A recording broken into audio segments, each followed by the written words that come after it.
Assalamualaikum warahmatullahi wabarakatuh. Kembali lagi dengan saya, Rizky Dayanti, NIM 19103210027 dari Program Studi Agribisnis Fakultas Pertanian Universitas Muhammadiyah Jember. Di sini, saya akan menjelaskan kembali materi pada webinar yang dilaksanakan pada hari Rabu 1 Juli 2020 dengan tema Agroinovasi Era 4.0 untuk Pembangunan Pertanian yang Berkelanjutan. Untuk memenuhi tugas Sosiologi Pedesaan, dosen pengampu Ibu Fevi Nurdiana Wijayanti, SP, MP. Untuk penyampaian materi yang pertama, yaitu oleh Profesor Dr. Insinyur Gembong Priyatmo, selaku Direktur Pendawa Kencana Multiform. Pemateri yang kedua, oleh Dr. Insinyur Muhammad Hasmi, selaku dosen Fakultas Pertanian Universitas Muhammadiyah Jember, dan Ibu Anissa Nurina Aulia, selaku dosen Fakultas Pertanian Universitas Jember, sebagai moderator dalam acara webinar tersebut. Materi yang pertama disampaikan oleh Profesor Dr. Insinyur Gembong Priyatmo dengan tema Smart Farming 4.0 dan solusi dalam regenerasi pertanian yang menuju kedaulatan pangan, yang isinya menyongsong dan menghadapi era demografi di mana generasi non-produktif lebih besar dari jumlah yang produktif. Sementara kondisi petani di Indonesia semakin terpuruk dan program pemerintah untuk kedaulatan pangan sulit untuk dicapai karena diakibatkan oleh berbagai masalah. Beliau juga menjelaskan tentang cara mencapai negara kedaulatan dengan melakukan perubahan secara drastis, antara lain, yang pertama, karakter building, yang kedua, ekonomi building, yang ketiga, education building, dan yang keempat, teknologi building. Beliau juga menjelaskan dalam mengoptimalisasi gen lokal, hal yang harus dilakukan adalah memperbaiki gen lokal baik mengenai kualitas dan kuantitas dengan menggunakan teknologi yang baik, diantaranya manajemen penanaman dan manajemen off-season atau manajemen pembuahan tidak mengenal musim. Dalam pelaksanaan perbaikan penyuburan tanah, maka harus dilakukan program manajemen pengolahan lahan, antara lain, yang pertama, manajemen pengolahan lahan. Manajemen pengolahan lahan bertujuan untuk mensterilkan tanah dari virus dan bakteri yang berbahaya bagi tanaman. Adapun cara pengolahan tanah tersebut antara lain, pengolahan lahan, sanitasi tanah, penanaman bakteri, dan drainase dan irigasi yang baik. Yang kedua, manajemen penanaman, yang isinya penunasan, pembibitan, penanaman di lahan, dan pemupukan NPK 25 dan 16. Dan yang ketiga, manajemen produksi tidak mengenal musim, jenis tanah, dan iklim, diantaranya perlakuan, nutrisi, enzim dan hormon, serta air dan vitamin. Yang keempat, optimalisasi gen lokal menuju kemandirian pangan, yang isinya Indonesia memiliki berbagai sumber daya alam sebagai sumber pangan lokal yang memiliki potensi gizi tinggi.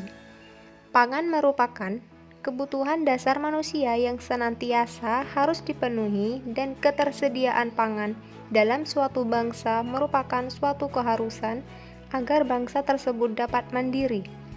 Oleh karena itu, optimalisasi sumber daya lokal sangat diperlukan untuk mencapai kemandirian bangsa. Yang kelima, kewirausahaan membentuk jiwa kepemimpinan, di mana dalam membentuk jiwa kepemimpinan wirausaha adalah cara yang tepat untuk menjadi seorang pemimpin. Pemimpin wajib bisa memimpin dirinya sendiri. Bila sudah mampu memimpin dirinya sendiri, baru bisa menjadi pemimpin organisasi yang sesungguhnya. Dan yang terakhir, penerapan urban farming teknologi Pendawa Kencana Multifarm Yogyakarta. Dalam pengembangan urban farming dibutuhkan kreativitas yang tinggi karena urban farming bukan saja untuk memenuhi kebutuhan pangan, tetapi juga harus mempunyai nilai, diantaranya healthy yang artinya sehat, berarti artinya bahwa produk yang diproduksi mempunyai nilai kandungan untuk menjaga kesehatan. Art artinya harus mempunyai nilai tinggi seni. Untuk materi selanjutnya disampaikan oleh Dr. Insinyur Muhammad Hasmi dengan tema Agroinovasi di Era 4.0 untuk Pembangunan Pertanian yang Berkelanjutan. Beliau menjelaskan bahwa revolusi industri 4.0 terjadi sejak tahun 1750-an, terus berkembang secara vertikal dan horizontal, saling melengkapi, kompleks dalam perakitan dan sederhana dalam penggunaan, dimulai dari mesin uap, kereta api sampai mesin penggerak turbin. Memasuki revolusi industri 4.0, semua berubah secara dramatis. Tren otomatisasi, pertukaran data terkini, komputasi awan, Internet of Things, kecerdasan buatan atau artificial intelligence, dan semua hal virtual yang mampu memudahkan kegiatan operasional hampir semua hal.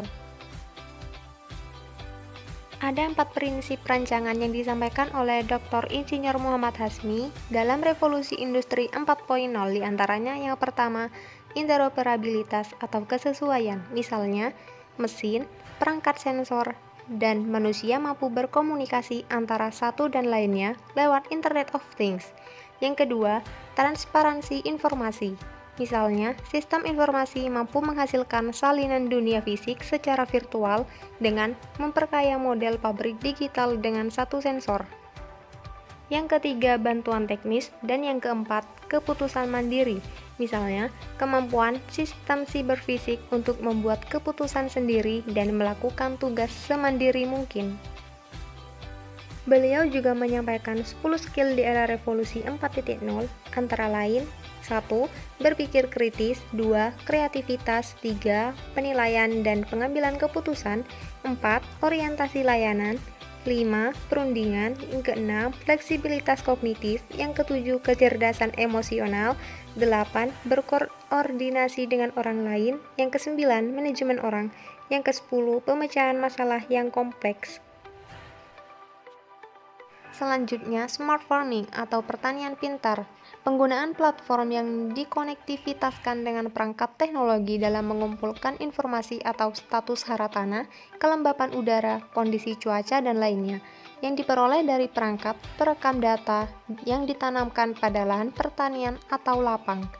Dan yang terakhir, precision agriculture atau pertanian presisi, lebih kepada penggunaan input, benih, pestisida, pupuk, dan lainnya sesuai kebutuhan berdasarkan informasi, olahan data pada tablet sehingga tidak ada kelebihan dalam dosis pengaplikasiannya karena dipenuhi berdasarkan kekurangannya.